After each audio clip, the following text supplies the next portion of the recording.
CA देश में बस रहे लाखों शरणार्थियों को न्याय देने का और अधिकार देने का कार्य, और पास्ट में भारत सरकार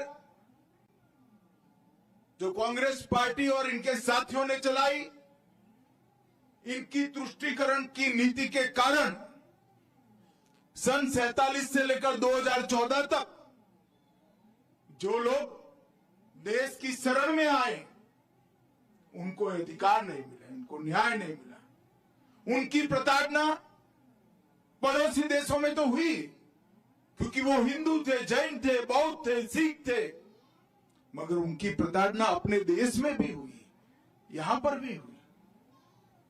लाखों करोड़ों लोग 3-3 पीढ़ियां हो गई न्याय के लिए तरसते रहे, मगर एक इंडी अलायंस की तुष्टीकरण की नीति ने इस शरणार्थियों को न्याय नहीं दिया, और भारतीय जनता पार्टी के नेता नरेंद्र मोदी जी ने इनको न्याय देने का। मैं आज सीए के बारे में थोड़ा डिटेल बताना चाहता हूं कि सीए क्यों लाना पड़ा। किसी भी देश का विभाजन धर्म के आधार पर नहीं होना चाहिए, मगर भारत का विभाजन आजादी लेते वक्त धर्म के आधार पर किया गया, और जब भारत का विभाजन धर्म के आधार पर किया तब भयानक दंगे हुए, स्वाभाविक था होंगे, मगर विजुलाइज नहीं कर पाए। अभी अभी 14 अगस्त को ही पूरे देश ने विभाजन विभीषिका दिन मनाने का काम किया है। भारत के करोड़ों लोग ये भूल नहीं सकते कितनी पारावार वेदना जो हिंदू, बौद्ध, सिख, जैन पाकिस्तान, अफगानिस्तान, बांग्लादेश में रहते थे उनको सहन करनी पड़ी। हम नहीं भूल सकते। परिवार के परिवार उजड़ गए, करोड़ोंपति, अरबोंपति हमारे गांधी धाम में रोड पर आकर सब्जी बेचने के लिए मजबूर हो गए। इससे ज्यादा अत्याचार पूरे दुनिया में कहीं नहीं।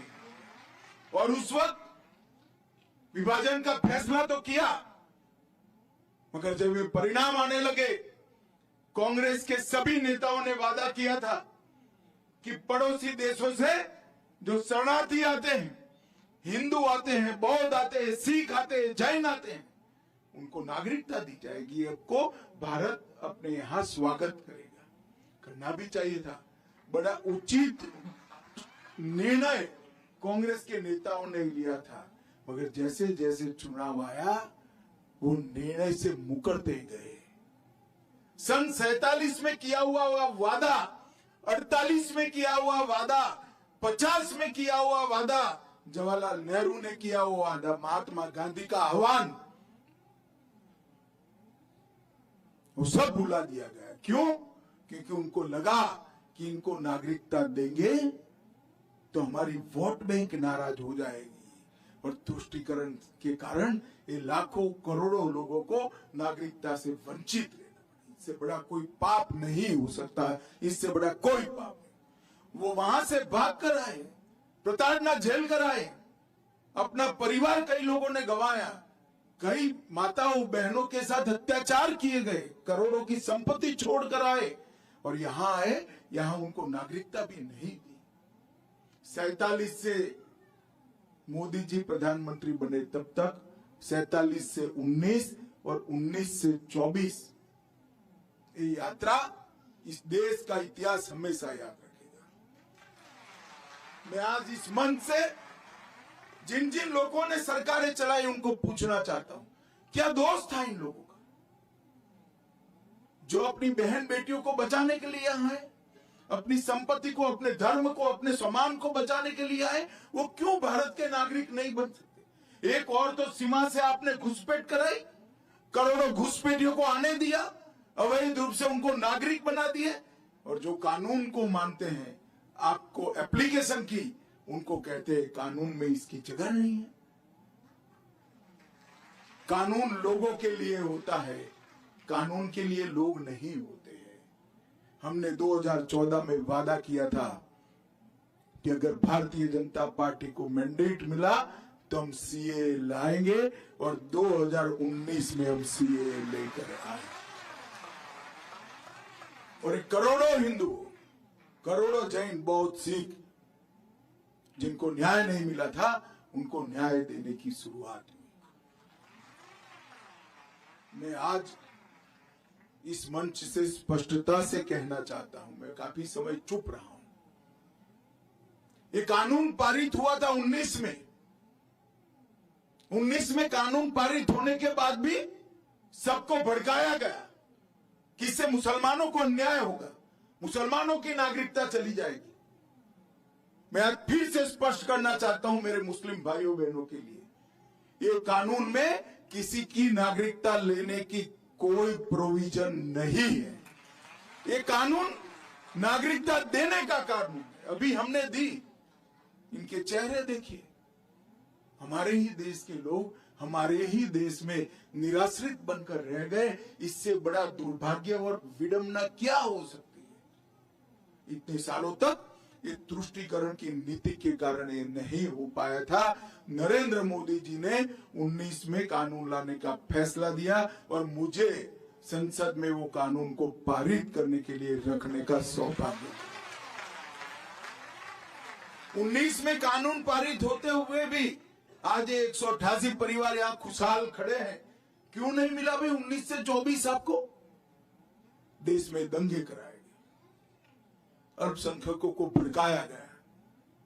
और मैं आज स्पष्टता के साथ कहना चाहता हूं, ये अफवाहें फैलाई गई थी सीए की कानून से किसी की नागरिकता नहीं जाती। हिंदू, बौद्ध, सिख, जैन जो शरणार्थी मेरे भाई बहन आए हैं उनको नागरिकता और सम्मान देने का कार्यक्रम है, अधिकार। और आज भी कुछ राज्य सरकारें हैं जो लोगों को गुमराह कर रही। मैं आज मंच से देश भर के शरणार्थी भाइयों को कहता हूं कि आप बेझिझक एप्लीकेशन करिए, नागरिकता प्राप्त करिए, आराम से करिए। इससे पास्ट में अगर आपकी नौकरी है तो वो चालू रहेगी, आपका मकान है वो आपके नाम पर ही रहेगा, आपके सारे काम जो है वो रिट्रोस्पेक्टिव इफेक्ट से सुधारने की। इसमें कोई क्रिमिनल केस का प्रोविजन नहीं, सबको पार्डन दिया गया है। और पार्डन इसलिए लिया है कि सरकार के कारण ये देरी हुई है, आपके कारण नहीं हुई है। मैंने अभी बहन को पूछा कब आई आप, तो 95 में आई। 95 से अब तक किसने देरी की? वो तो तुरंत चाहती थी मैं भारत की नागरिक बनूं, मगर किसने नहीं बनने दिया? सरकार ने कहा। इसीलिए सिटीजनशिप अमेंडमेंट एक्ट लाना पड़ा। और आज मुझे बड़ा दिल में बहुत संतोष है कि मेरे ही राज्य में आज 188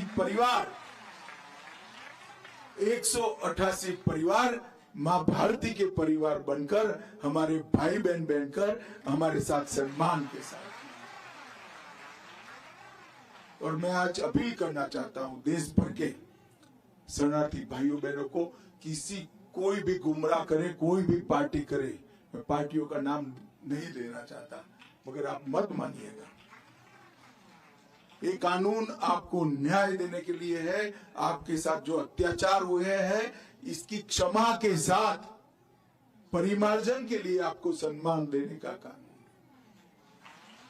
जो विभाजन की विभीषिका को झेले हैं और बाद में भी जो वहां रहे, आज हमें पूछते थे संसद में, मुझे विपक्ष के मित्र, क्यों ये कानून, क्यों ऐसा? मैं आज उनको कहना चाहता हूं, जब विभाजन हुआ तब बांग्लादेश में 27% हिंदू था, 27%, आज 9% है। कहां गया? जबरन धर्म परिवर्तन कराया गया है। 27% हिंदू था, या तो वो यहां आए, शरण में आए, या धर्म परिवर्तन कर। क्या उनको अपनी इच्छा के अनुसार अपने धर्मों में जीने का अधिकार नहीं है क्या? अगर पड़ोस के देश में अपने सम्मान के साथ जी नहीं सकते, हमारी शरण लेकर आते हैं, तो हम क्या करेंगे? हम मुख दर्शक बनकर बैठ नहीं सकते। ये नरेंद्र मोदी सरकार है, आपको न्याय मिलेगा और जरूर।